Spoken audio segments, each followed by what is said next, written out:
2024 के जमाने की सास बहू। अंदर रसोई से जोर जोर से बर्तन पटकने की आवाज आ रही थी। लग रहा था जैसे रसोई में तूफान आ चुका हो सकता है कि शायद एक दो बर्तन शहीद भी हो गए हों। लेकिन बाहर बैठी मेघना को कोई फर्क नहीं पड़ रहा था। वो तो चुपचाप अपने मोबाइल में अपने दोस्तों के साथ चैट कर रही थी। अच्छे से जानती थी कि ये शोर क्यों हो रहा है।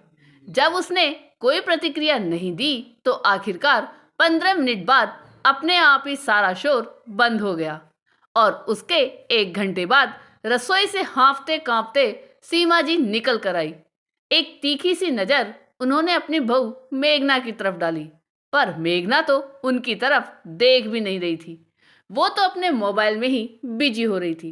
ये देखकर अपने पैर पटकती हुई सीमा जी अपने कमरे में जाकर बैठ गई।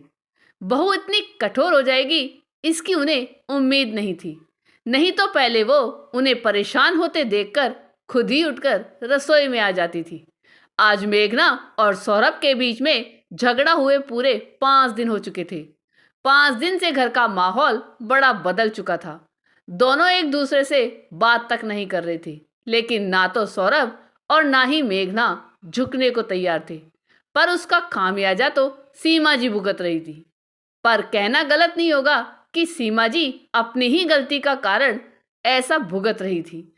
आखिर बेटे बहू में झगड़ा करा के उन्हें बड़ा मजा आता था, तो अब उस मजे की सजा तो मिलनी ही थी। इस बार ये मजा इस रूप में उभर कर आएगा, ये तो उन्होंने सोचा ही नहीं था। मेघना और सौरभ की शादी को 1 साल हो चुका था।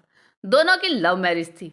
हालांकि सीमा जी को मेघना बिल्कुल पसंद नहीं थी, पर कहीं बेटा छोड़कर चले ना जाए, ये सोचकर उन्होंने शादी के लिए हाँ कर दी। वो मेघना को बहू तो बना कर ले आई, लेकिन कभी दिल से उसे बहू मान ही नहीं पाई। इस कारण से अक्सर वो दोनों पति पत्नी में कुछ ना कुछ गलतफहमी पैदा करवा ही देती, जिससे दोनों लड़ पड़ते और ये देखकर उन्हें बड़ा सुकून मिलता। इसलिए 1 साल में दोनों झगड़े ही ज्यादा हुए होंगे। आखिरकार कभी मेघना तो कभी सौरभ को अपनी शादी बचाने के लिए झुकना पड़ता, पर अधिकतर तो मेघना को ही झुकना पड़ता था। शादी के 2 दिन बाद ही दोनों में पहला झगड़ा हुआ था, जब सारे रिश्तेदार तो अपने अपने घर चले गए। पीछे से घर में सीमा जी, मेघना और सौरभ ही बचे। रसोई की रस्म तो 1 दिन पहले ही हो चुकी थी। शाम को मेघना रसोई में खाना बनाने जाने लगी तो सीमा जी ने उसे मना कर दिया। अरे बहू, अभी कहाँ रसोई में जा रही हो? अभी तो तुम्हारे हाथों की मेहंदी भी नहीं उतरी है।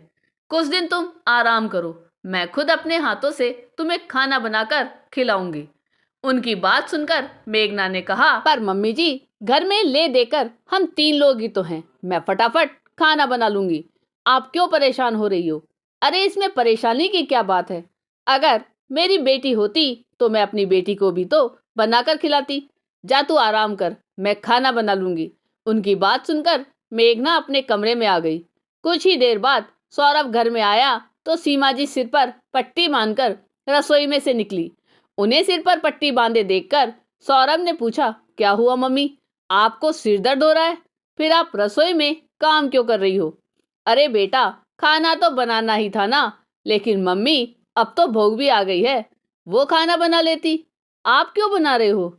बेटा, अब नई बहू से कैसे कहती कि तुम खाना बना लो?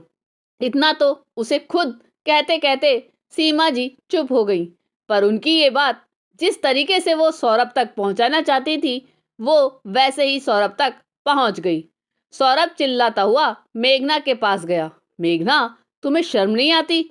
मम्मी के सिर में दर्द हो रहा है और वो खाना बना रही है, जबकि तुम यहाँ कमरे में आराम कर रही हो। क्या तुम खाना नहीं बना सकती थी? अरे पर मुझे क्या पता मम्मी जी को सिर दर्द हो रहा है। मैं तो खाना बनाने रसोई में जा ही रही थी, लेकिन मम्मी जी ने ही तो मुझे आराम करने के लिए कहा था। कह रही थी कि तुम नई बहू हो तो। अरे नई बहू हो तो क्या तुम्हारा इस घर के लिए कोई फर्ज नहीं है या है? तुम्हारे होते मम्मी परेशान हो रही है, तुम्हारी भी कोई जिम्मेदारी है या नहीं? मुझे तुमसे ये उम्मीद नहीं थी। सौरभ, क्यों तिल का ताड़ बना रहे हो? शायद तुम्हें कोई गलतफहमी हो गई है। अगर ऐसा है तो मैं जाकर खाना बना लेती हूँ। नहीं, मुझे तुम्हारे हाथ का खाना नहीं खाना। मैं बाहर से खाना मंगा लूँगा। बस छोटी सी बात का पतंगड़ बन गया और दोनों आपस में लड़ पड़े। पर यह देखकर सीमा जी को बड़ा मजा आया। रसोई में जाकर मेघना ने खाना तो बना लिया, लेकिन उस दिन सौरभ ने मेघना के हाथ का बना हुआ खाना नहीं खाया। अब तो वो आए दिन दोनों के बीच कोई ना कोई गलतफहमी पैदा करा ही देती और फिर खुद बैठकर तमाशा देखती। दोनों के सामने ऐसी मासूम सी बन जाती जैसे उन्हें कुछ पता ही ना हो कि क्या बात हुई है। पर इसका अक्सर अक्सर यही होता कि सौरभ मेघना के हाथ का बना हुआ खाना छोड़ देता और जब तक मेघना आगे होकर माफी नहीं मांग लेती तब तक या तो वो बाहर से खाना खाकर आता या फिर सीमा जी अपने हाथों से उसे खाना बनाकर खिलाती। अब सीमा जी को परेशान होता देखकर मेघना खुद ही एक दो दिन में माफी मांग लेती। पर धीरे धीरे मेघना को अब समझ में आने लगा था कि ये सब सीमा जी का करा धरा होता है और वो दोनों पति पत्नी बेवजह एक दूसरे से बस बेवकूफों की तरह लड़ते रह जाते हैं। अभी 5 दिन पहले कोई भी बात नहीं थी। वो शाम भी और शाम की तरह ही थी। सौरभ उस दिन जल्दी ऑफिस से फ्री हो गया तो उसने मेघना को फोन कर कहा, तुम जल्दी से तैयार हो जाओ, हम मूवी देखने चलेंगे। बस मैं थोड़ी देर में ही आता हूँ। उसकी बात सुनकर मेघना ने फोन रखा और फटाफट रसोई में सीमा जी के लिए खाना बनाने चली गई।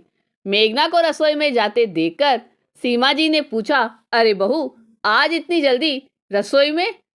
हाँ मम्मी जी, सौरभ का फोन आया था। उसने मूवी देखने का प्लान बनाया है तो सोचा कि आपके लिए तो खाना तैयार कर दूं। हम लोग तो शायद बाहर खाना खाकर आ जाए। उसकी बात सुनकर सीमा जी बोली, तुम रहने दो बहू, मैं ही अपने लिए कुछ बना लूंगी। मेघना उनकी बात सुनकर रसोई से बाहर जाने के हुई, पर फिर कुछ सोचकर वहीं रुक गई। नहीं नहीं मम्मी जी, आप क्यों परेशान होती हैं? मैं ही खाना बना देती हूँ। आप बताइए आपको क्या खाना है?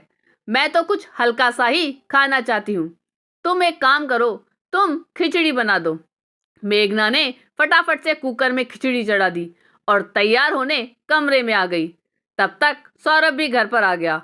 सीमा जी को रसोई से निकलते हुए देखकर उसने सीमा जी से पूछा, क्या हुआ मम्मी, आप रसोई में क्या कर रही हो? कुछ नहीं बेटा, अपने लिए खिचड़ी तैयार कर रही हूँ। अब तुम लोग तो बाहर घूमने जा रहे हो, इसलिए खिचड़ी ही खाऊंगी। क्यों मम्मी, आपको जो खाना है वो खाओ, आखिर आपका घर है। नहीं तो मेघना से बनवा लेती।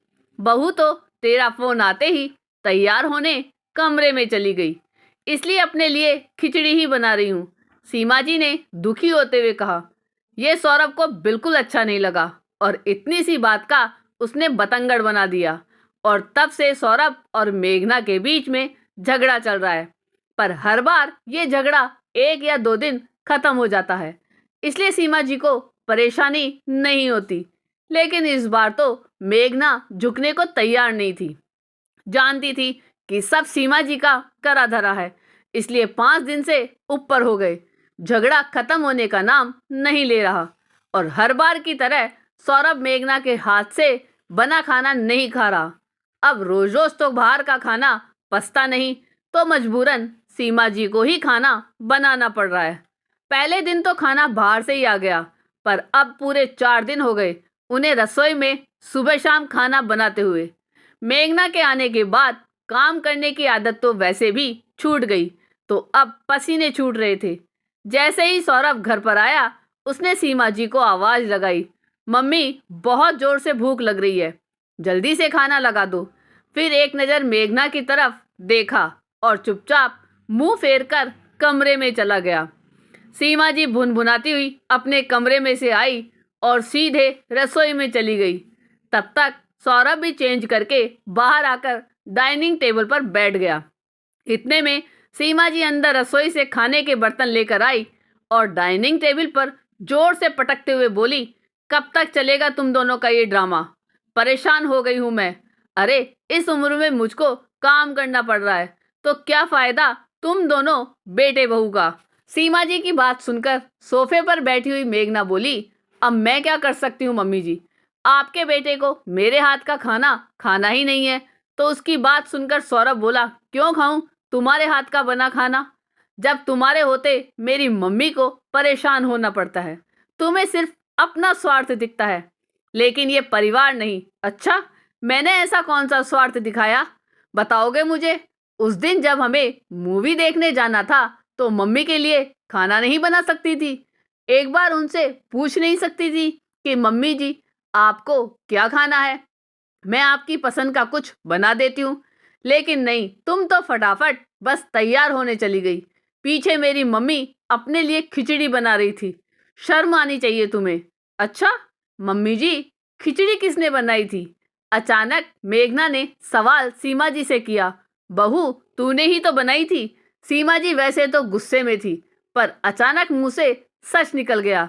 सब सुनकर सौरभ एक तक सीमा जी की तरफ देखने लगा और फिर बोला, पर मम्मी, उस दिन तो तुमने कहा था कि तुम रसोई में अपने लिए खिचड़ी बना रही हो। उसकी बात सुनकर सीमा जी को याद आया कि वो गलत बोल गई, पर फिर अपनी बात को संभालते हुए बोली, अरे तूने कुछ गलत सुन लिया होगा।